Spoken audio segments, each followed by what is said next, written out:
En aquel tiempo, para algunos que teniéndose por justos se sentían seguros de sí mismos y despreciaban a los demás, Jesús dijo esta parábola. 2 hombres subieron al templo a orar, uno era fariseo y el otro era publicano. El fariseo, erguido, oraba así en su interior: Oh Dios, te doy gracias porque no soy como los demás, ladrones, injustos, adúlteros, ni como ese publicano. Yo ayuno 2 veces por semana y pago el diezmo de todo lo que tengo. El publicano, en cambio, se quedó atrás y no se atrevía ni a mirar ni a levantar los ojos al cielo, solo se golpeaba el pecho diciendo: Oh Dios, ten compasión de mí, que soy un pecador. Les digo que este último bajó a su casa justificado y aquel no, porque todo el que se engrandece será humillado, y el que se humilla será engrandecido. Palabra del Señor. Gloria a ti, Señor Jesús. Asiento. Queridos hermanos en Cristo nuestro Redentor, la liturgia de este domingo 30 del tiempo de la feria nos lleva a este texto del Evangelio de San Lucas, que es continuación del texto que hemos escuchado la semana pasada. La semana pasada Jesucristo había dado la parábola de esta viudita que le pedía a un juez injusto que le haga justicia, y por la perseverancia y continuidad, y además también podemos decir vehemencia de esta viudita, el juez resolvió, en su interior decía, ¿no? Si bien no temo a Dios ni me importan los hombres, le voy a hacer caso, le voy a hacer justicia a esta viuda, no voy a hacer que con su insistencia venga a aniquilarme. Y entonces había hablado Cristo acerca de la oración, porque este texto nos hace referencia a la oración, porque Jesucristo lo que quiere es que pidamos, o sea, cuánto más Dios hará justicia a quien se lo pidan. Si el juez inicuo hizo justicia, siendo inicuo, hizo justicia a una viudita por la continuidad, por la perseverancia, por la asiduidad y por la vehemencia de la oración, ¿cuánto más el Padre Celestial no va a dar el Espíritu Santo y toda justicia y va a redimir a aquellas almas que se lo piden con insistencia, también con continuidad, con perseverancia, sin cansarse, sin fatigarse? Pero aquí el texto ahora nos permite ver también que pueden haber oraciones que no justifiquen, es decir, que no generen clemencia en Dios y por tanto justificación, porque nosotros no nos justificamos. Por más que recemos mucho, no nos justificamos. El que nos justifica es Dios. El que nos hace justos, eso quiere decir, es Dios. El que nos perdona es Dios. No son solamente nuestras oraciones, sino es Dios Todopoderoso, ¿no? Algunas personas hablan, por ejemplo, hoy día, claro, hay tanta confusión, ¿no? Hay personas que hablan de la fuerza de la oración. La oración es muy fuerte. Las personas que se juntan, que agarran sus manos y se empiezan a rezar, van a conseguir lo que piden. No es la oración, es Dios el que con su clemencia y por la humildad de la oración y la sencillez de corazón concede lo que se le pide. Claro que es la oración que pide a Dios la que va a incentivar a Dios Todopoderoso con su amor y misericordia a que tenga clemencia por tal o cual cosa que le pedimos. Pero no es la oración en sí misma, no es la oración la que tiene fuerza, es Dios. Claro, es fuerza del hombre, dice la oración. Hay una frase que dice: la oración es la debilidad de Dios y la fuerza del hombre. Pero es la debilidad de Dios porque Dios es muy clemente con nosotros. Y cuando la oración está bien dicha, está bien proferida, está bien realizada, claro que justifica al hombre en el sentido de que Dios ve al hombre, se apiada de él y con clemencia le concede lo que el hombre le pide. Hay que entender esto porque si no, se tornaría en decir que la oración en sí misma, y como si fuera un talismán, va a concedernos lo que nosotros queremos, y no es así. Y entonces aquí en este texto del Evangelio también escuchamos que Jesucristo nos habla de que hay personas que por más que recen, no van a conseguir lo que están pidiéndole a Dios. De hecho, San Agustín decía: mirad a los herejes que también rezan y sin embargo Dios no les concede lo que piden. O sea, no siempre el alma orante. Y en eso también me atrevo a decir, a dar una patadita a todos aquellos que, por ejemplo, escuchando ¿no?, las oraciones de los hermanos separados. Dicen, ¡ay, qué lindo rezan! Hay que rezar con ellos porque rezan muy lindo. Pues sepan muy bien de que no siempre la oración, por más que parezca muy linda, va a ser acogida por Dios. Entonces vamos a ver cuáles son esas cualidades que tiene que tener la oración para ser atendida por Dios. Creo que además este texto, porque son varias cosas, varios tópicos los que se pueden tratar aquí, este texto de manera central habla de la actitud religiosa que se puede tener. O sea, eran dos personas religiosas, pero una estaba llena de pecados, el publicano, pero tenía fe. Otra era una persona en principio invicta, inmaculada, no tenía ningún pecado, era el fariseo. Ambos entran al templo, pero fíjense ustedes cuáles son las distintas actitudes de uno y del otro. El publicano entra al templo a las justas y se queda en el fondo del templo, dice, arrodillado, golpeándose el pecho. Ni siquiera se atrevía a levantar los ojos al cielo como diciendo, yo sé que este no es mi lugar. Yo sé que estoy entrando acá, estoy siendo un entrometido, entrando acá como si fuera sapo de otro pozo. No me corresponde este templo a mí porque yo soy muy pecador. ¿Ven? Ese es el sentimiento interno, esa es la actitud interna, psicológica de este hombre pecador. Lleno de pecados, lleno de miserias, en el fondo del templo y pidiendo continuamente clemencia y misericordia. No pedía otra cosa, pedía misericordia, ¿no? Se golpeaba el pecho, dice, y entonces decía, ten compasión de mí, que soy un pecador, ten compasión. Muy bien. En cambio el otro era el profesional de la oración.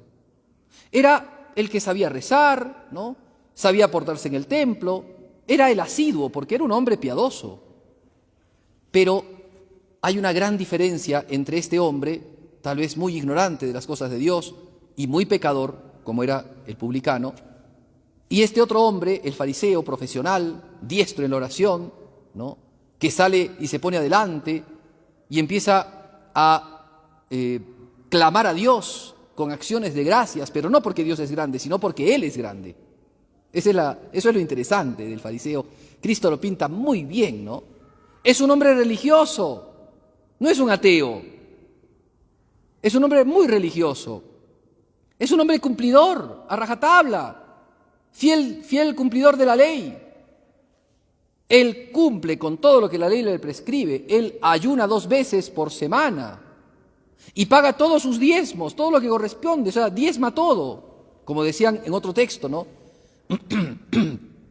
Diezma la ruda, diezma el orégano, el perejil, diezma todo, porque recuerden ustedes que el diezmo se pagaba como una 10ª parte de lo que uno tenía. Y a veces la gente tenía en su huertita, en la casa, tenían algunas plantitas, como por ejemplo la menta, la ruda, y entonces lo que hacían ellos era diezmar si tenían un arbolito, una plantita que tenía 5 ramitas, ¿no?, de laurel o de ruda o de menta. Entonces contaban de las 5, a ver, vamos a hacer el cálculo, ¿cuál sería el porcentaje? El 10% de esto, de hojitas, o sea, hasta la 10ª, imagínense cómo eran de escrupulosos, ¿no? Tengo 10 hojitas, ¿no? 10 hojitas de menta. ¿Cuánto tengo que diezmar? 1 hojita. La llevo al templo. ¿Se dan cuenta? Hasta en eso era súper cumplidor. Pero la oración de ese súper cumplidor era esta, ¿no? Te doy gracias, Señor, porque soy tan bueno. ¿Qué haría el mundo sin mí? ¿Qué sería de este mundo? ¿Empobrecería tanto este mundo si no estuviera yo? Me hace acordar mucho a un amigo que por gracia, por amistad, era juguetón, además era bastante agrandado, me decía, ¿qué sería de ti si no tuvieras un amigo como yo? ¿No? Una cosa así, ¿no? Sumamente agrandado. Estaba empavonado. Era como el globo, ¿no?, que uno lo infla y lo infla y lo infla, está recontrainflado y se cree que es grande. Basta un alfilercito para que se acabe todo, ¿no? Pero así era el pensamiento de este hombre, ¿no? Te doy gracias, Señor, porque soy recontra bueno. Claro, no dice eso, yo lo estoy agregando, ¿cierto? Estoy haciendo un poco de ¿cómo se llama?, de parafraseo, ¿no?, de glosa a este texto, ¿no? Te doy gracias, Señor, porque soy muy bueno, porque yo no soy como los demás. San Agustín dice, si hubiera dicho al menos, no soy como algunos hombres, pero no, él englobó a todos. No soy como los demás, o sea, soy solamente yo. Los demás, pobrecitos, soy yo nomás. No soy como los demás, ladrones, injustos, adúlteros, yo no tengo pecado. soy realmente, soy un hombre maravilloso. ¿Qué sería de los demás sin mí, no? Ni como este publicano, ya no solamente el mundo de manera global, sino ya lo miró al otro, seguramente lo conocería. No soy tampoco como este, ¿no? Este publicano, canalla, ladrón, embustero, codicioso, angurriento, porque ustedes saben que los publicanos eran hombres sanguinarios. Era una clase social en el pueblo de Israel de judíos perversos, porque se quedaban con los bienes de los pobres. Era gente codiciosa, era gente avarienta, que cobraba impuestos sobremanera, cobraba impuestos con intereses. Era gente que le pagaba al Imperio Romano por los impuestos de una población y después a la población, era gente de mucha plata, ¿no? Y después a la población le cobraba el impuesto que él quería, ya para él. Entonces, trabajaban con la usura. Bueno, hoy día es normal trabajar con usura porque te cobran intereses totalmente descomunales, ¿no? Ya es otra cosa, dejémoslo así. Pero el hecho es que en ese tiempo eran criminales, realmente criminales. Eran repudiables por el pueblo de Israel. Y es cierto. Pero miren ustedes, por tanto, no decía mentira el fariseo cuando decía, este hombre, no soy como este hombre. Claro, posiblemente el fariseo no sería codicioso, avariento, pero veía solamente una facción, solamente una parte, una parcela de la vida de este hombre. Y no veía la otra parte. Es como cuando Jesucristo, otra escena hermosa del Evangelio, Jesucristo tuvo a bien aceptar la invitación del fariseo Simón en Betania. Lo invitó a comer a su casa. Entonces entró Jesucristo a la casa del fariseo y como parte de la ley del pueblo judío, tenían que, cuando invitaban cuando tenían un invitado en casa, dejaban siempre la puerta abierta por si los pobres querían comer. Esa era parte de la ley judía. O sea que si es que te invitaban a una casa, entrabas, pero además dejaban la puerta abierta por si algún pobre entraba para darle algún poco de alimento, porque así era la generosidad judía oriental, ¿no? Entonces dejaron la puerta abierta y entró una mujer pecadora, que cuando lo vio a Jesucristo entró no para comer, sino para verlo a Jesucristo. Y entonces, cuando lo vio a Jesucristo empezó a llorar. Tanto empezó a llorar que le bañó. Imagínense ustedes llorar, ¿no? Hay unas mujeres que lloran, pero no lloran, con esa actitud verdaderamente de arrepentimiento, de dolor, de tristeza, sino lloran para conseguir algo, ¿cierto? Bueno, esta no, lloraba con una actitud realmente de tristeza, de arrepentimiento. Lloraba tanto que le bañó los pies a Jesús, los mojó los pies de Jesús. Y después se los secó con sus cabellos, ¿no? Y no dejaba de besarlos. Y el fariseo, ¿qué cosa veía en esa realidad? En esa foto, digamos, ¿no? Era una foto, era una imagen. ¿Qué veía él? Veía a Jesús y veía una mujer pecadora. Entonces, ¿qué decía? ¿Cuál es la conclusión del fariseo? Miren cómo una imagen puede llevarnos a tomar interpretaciones, ¿no? ¿Qué decía el fariseo? Este no es el Mesías, porque si fuera el Mesías, él sabría quién es esta mujer que está tocándole y que está besándole los pies. ¿Ven? Jamás por la cabeza se le cruza al fariseo, pobre mujer, cuánto es su arrepentimiento, cuánto es su tristeza que llora y moja y baña los pies de Jesús. Jamás por acá. No, esa es una pecadora. Y el que está con ella y el que está, dejando tocar sus pies es un farsante. Porque si fuera el Mesías sabría quién es esta mujer pecadora y no se dejaría tocar los pies. ¿Se dan cuenta? Así también este fariseo. Veía al publicano, que era publicano, pero no veía el arrepentimiento del publicano. Estaba ciego ante el arrepentimiento del publicano. Entonces, se trata entonces de dos posturas religiosas. La de un hombre que sabe que es pecador. Realmente, no es alguien que se hace, ¿no? El que tiene falsa humildad, pobre de mí, el víctima de todos, pobre de mí, el último de todos, y nada que ver, ¿no? Es solamente por llamar la atención. No se trata de esta persona, sino se trata de alguien que realmente se tiene así por pecador, y hasta por pecador público, porque los demás se dan cuenta que es un pecador. Y entonces su actitud religiosa es, yo mismo no puedo salvarme, estoy perdido, mi destino es el infierno. No doy más con esto, necesito de Dios. voy en búsqueda de Él. Y entonces, como el hijo pródigo, que dijo, cuando llegue a donde mi padre le diré, no merezco ser hijo tuyo, trátame como un jornalero, así también no merezco estar aquí, no merezco el templo de Dios, no merezco pisarlo, estoy de rodillas, no merezco mirar al cielo porque el cielo no es mío, lo único que hago es golpearme el pecho y pedir clemencia a Dios. ¿Se dan cuenta? Esa es la actitud de este hombre. Pero está la actitud del otro que no tiene pecado, que no tiene ningún pecado, está limpísimo, es como la Virgen, ¿no? Es inmaculado desde su concepción. Y entonces, como no tiene ningún pecado, ¿cuál es su oración? Señor, te doy gracias porque me has hecho así. Soy tan bueno, soy tan limpio, soy tan inmaculado que no me hace falta nada, ni siquiera tu salvación. En realidad no me haces falta tú, porque yo ya soy buenito por mi condición natural, por mi realidad. No me hace falta nada, no me haces falta, Señor. Te doy gracias porque me has hecho tan autónomo. ¿Se dan cuenta qué cosa hay en el fondo? ¿Se dan cuenta el pecado gravísimo que hay en el fondo? ¿La han llegado a captar? Se llama soberbia. Y es el vicio capital más grande de todos. Y es el pecado más demoníaco, porque es el pecado del demonio. Superbos, soberbia. ¿Qué es el pecado de la soberbia? La soberbia, dice Santo Tomás de Aquino, es aquel vicio capital por el cual uno se toma a sí mismo con grandes prerrogativas, ¿no? Y se toma desordenadamente su propia excelencia. Es decir, uno piensa en sí mismo y se da cuenta que él mismo tiene una excelencia por encima de todos. Vamos a hablar más cristiano. Cuando uno tiene soberbia, se piensa mejor, se piensa mayor y se piensa único. Los demás son como para barrer, ¿no? Son como el piso que se barre. Yo soy el importante. Por eso les decía antes, ¿qué sería del mundo sin mí? Pobre mundo, eclipsado sin mí. ¿Se dan cuenta?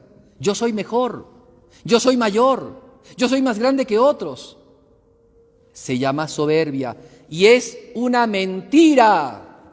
Ese es el gran problema, que el soberbio, pobrecito, en el fondo es un mentiroso. No miente a otros, se miente a sí y le quiere mentir a Dios. Te doy gracias, Señor, porque soy muy bueno. ¿Es que no examinas tu conciencia? Es como aquellas personas, yo varias veces lo he dicho, ¿no? Aquellas personas que dicen, pecados, Padre, ¿para qué me confieso yo? No tengo pecados, yo no cometo. Yo no robo, yo no mato, yo hago el bien. Yo cuando veo a un pobre le doy 10 céntimos. Yo hago el bien. Yo me porto muy bien en mi casa. ¿Yo acaso soy adúltero? ¿Yo acaso soy borracho? Jamás, de ninguna manera. Yo soy muy bueno. En el fondo, ese que dice esas cosas es un pobre mentiroso. No se mira a sí mismo. No se da cuenta que su principal pecado lo tiene él en sus propias palabras. Es soberbio. ¿Se piensa mejor que los demás? No cometo pecados. ¿Es cierto que no cometes pecados? A ver, vamos por partes. Por ejemplo, vamos a analizar brevemente. ¿Sabías que existen pecados de pensamiento? ¿Vigilas tus pensamientos? ¿Ira? ¿Lujuria? ¿Vigilas tus pensamientos? Por ejemplo, deseo de venganza, resentimientos, odios, maledicencias. ¿Vigilas tus tendencias? ¿Tu querer? ¿Tu intención? ¿La vigilas? ¿O lo que haces es ocultarla? Porque uno puede tener a veces mala intención, pero la oculta, ¿eh? No la dice a los demás, pero la tiene. ¿Vigilas tus palabras? Santiago Apóstol dice, el hombre ha podido domar las criaturas más salvajes, pero nunca puede domar su propia lengua. ¿Dominas tu lengua? Cuando hablas, ¿hablas siempre el bien? ¿No murmuras nunca? ¿Nunca hablas de tu prójimo? ¿Nunca te quejas? ¿Eres tan inmaculado en serio? Pecados de obra. O sea, cuando estás en la calle y te irritan, ¿nunca contestas mal? ¿Eres siempre pacífico? Bienaventurado de ti, ¿eh?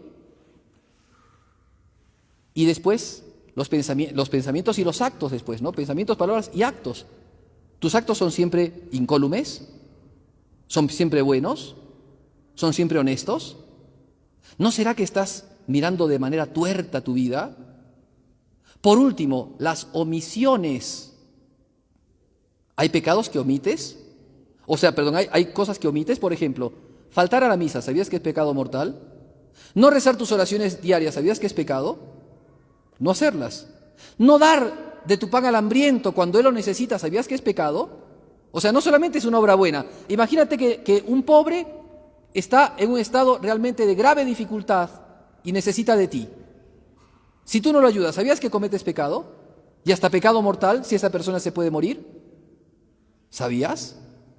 ¿Te acuerdas lo que dijo Jesucristo cuando dijo, cuando venga el Hijo del Hombre, pondrá a unos a su izquierda y otros a su derecha, y a los de la izquierda les dirá, venid benditos de mi Padre, y le daré el reino que les tengo prometido, porque tuve hambre y me diste de comer? No dice, y a los otros le dice, malditos ir al fuego eterno, porque tuve hambre y no me diste de comer. ¿Acaso dice Jesucristo ahí, porque mentiste, porque robaste, porque adulteraste? No, tuve hambre y no me diste de comer. Tuve sed y no me diste de beber. Y ellos irán al castigo eterno. ¿Se dan cuenta que se dan cuenta que no es solamente no mentir y no robar? Por eso es que la consideración de este hombre es una consideración mentirosa. Es un hombre religioso, pero es un ciego. No se mira. Por mirar tanto a otros, al pecador, al adúltero, al borracho, no se mira. ¿Y tú cómo eres? ¿Realmente eres inmaculado? Pero en otro sentido, miren ustedes, ¿qué le pasa a un hombre que tiene esto? Este hombre no necesita de Jesús.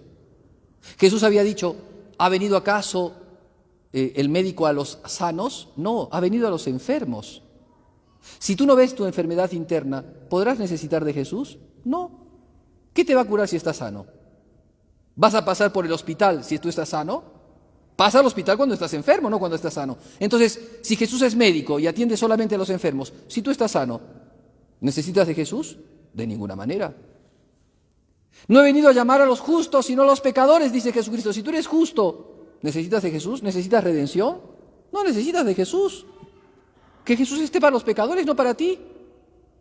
Prescindiste de Jesús. El soberbio, religioso, por más que se diga muy cristiano, prescindió de Jesús. Se aferró a sus cosas. Yo pago, yo cumplo, yo digo, ¿no? Cumplo con mi regla, con mi constitución, con el derecho canónico, con mi derecho particular. Yo soy un capo en eso. Y como dice Jesucristo, y te olvidaste de lo más importante que es la misericordia, porque no miras al prójimo con misericordia. Y eso ya es pecado, porque es un prejuzgar, porque es un juzgar la intención del prójimo. ¿Se dan cuenta lo engañados que son los soberbios? ¿Lo engañados que están los soberbios? Pues bien, yo ahora me arriesgo, y con esto termino porque si no se va a hacer muy largo, me arriesgo a decir algo más. Hoy día ha cambiado un poco la figura de esto, porque lamentablemente no nos encontramos en una sociedad como la de Cristo, o como la sociedad medieval, o como nuestra sociedad virreinal aquí en el Perú. La sociedad ha cambiado. Los hombres y las mujeres antes eran muy religiosos, y hasta los más pecadores tenían fe. Hoy día no. Hoy día hay hombres que viven en el ateísmo y que por tanto repudian la fe. Y entonces para ellos se apropia también el tema del fariseísmo. Este fariseo que va a rezar a Dios y que le dice, te doy gracias Señor porque no soy como este pecador, muchas veces son hoy día los ateos. Qué grande yo que no estoy metido en esas religiosidades supersticiosas del mundo medieval, ¿no? En cambio yo ya sé, porque la divina ciencia me ha enseñado que el mundo es un mundo que se ha producido de sí mismo y para sí mismo. Y el ateísmo es el padre de las ciencias modernas. Te doy gracias entonces, Padre del ateísmo, que me das la gracia a mí, que me concedes la luz a mí, para no ser como esos denigrados, a ser como esos de segunda clase, que son los creyentes supersticiosos. Hoy día es así, porque la soberbia se reviste de cualquier cosa. La soberbia se reviste también de ciencia, ya no solamente de religiosidad, sino de ciencia. Tiene tentáculos que son muchas veces imperceptibles. Pues bien, se trata entonces de este texto, sacarle el jugo para nosotros mismos. Creo que ya podemos entender, en base a lo que les he explicado, qué es lo que quiere Jesucristo de nosotros. Primero, humildad. Contra soberbia, humildad. ¿Y qué hace la humildad? Habíamos definido la soberbia, ¿no? Es el vicio capital por el cual uno mira con desorden su propia excelencia. Ahora, ¿qué cosa es la humildad? Por el contrario, es la virtud cristiana por la cual uno reconoce lo que tiene de Dios y lo que tiene de uno. Entonces, el humilde, ¿qué hace? A ver, en mi vida, ¿qué tengo de Dios? La vida, y por ello todo. Y en mi vida, ¿qué tengo de mí? Mi libertad. Pero inclusive hasta la libertad es infundida, es acompañada y es sostenida por Dios para hacer el bien. Entonces, ¿qué es lo único que tengo de mí? El pecado. Entonces, el humilde es el que reconoce. Por eso es que decía San Benito, primer gradito de la humildad. No pasemos a los otros 8 grados. Pero primer gradito de la humildad, reconocer mis pecados. Un síntoma del humilde es el reconocimiento de sus pecados, ante otros y ante él. Hoy día miren ustedes, síntoma de soberbia. Oye, ¿hiciste tal cosa? ¿Yo? No, yo no. Ah, no, lo que pasa es que fulano es. No, yo no fui. No, es que no me dio el tiempo. No, es que resulta que el tráfico. No, que resulta que me dijeron otra cosa. No, o sea, siempre hay un justificativo. Y miren ustedes, desde que Adán cometió pecado, el hombre aprendió a decir siempre justificativos. Señor, la mujer, o sea, ¿por qué has comido de este árbol? Señor, la mujer que me diste. ¿Se dan cuenta? Justificativos. Esos justificativos se llaman soberbia, orgullo. No quieres aceptar tu error. Falta de humildad. Entonces, cuando ustedes piensen que van a justificarse, sepan que están muy de la mano de la amiga soberbia. Sepan ustedes eso, ¿ah? Los justificativos están de más. Cuando estés delante de Dios y Dios te juzgue y te diga, hijo, ¿por qué has mentido? Ay, Señor, lo que pasa es que me diste boca. Por eso he mentido. Si no hubiera tenido boca, no mentía. ¿Qué vamos a decirle a Dios? ¿De qué manera vamos a justificarnos? A ver, ante Dios no hay justificativos. Seamos humildes, ¿ven? Primera cosa, soberbia contra humildad. El publicano era muy pecador. Realmente, no era un hombre que se hacía el pecador. Era un hombre muy pecador, pero tenía algo que lo justificaba. O sea, algo que hacía que Dios lo justificara. Humildad. También nosotros tenemos que buscar tener humildad, apartarnos de la soberbia. La humildad hace que reconozcamos nuestros pecados, que veamos nuestras limitaciones y que por tanto pidamos ayuda a Dios y al prójimo. Que la Virgen Santísima, la Madre llena de humildad, ella que dijo que estaba, enaltecía su corazón al Señor porque el Señor había visto su humillación, que la Virgen Santísima nos conceda a nosotros también mirar con humildad nuestro corazón, mirar entonces por tanto nuestros pecados y arrepentirnos para que Dios nos engrandezca. Porque en última instancia es lo que dice al final Jesucristo en este texto.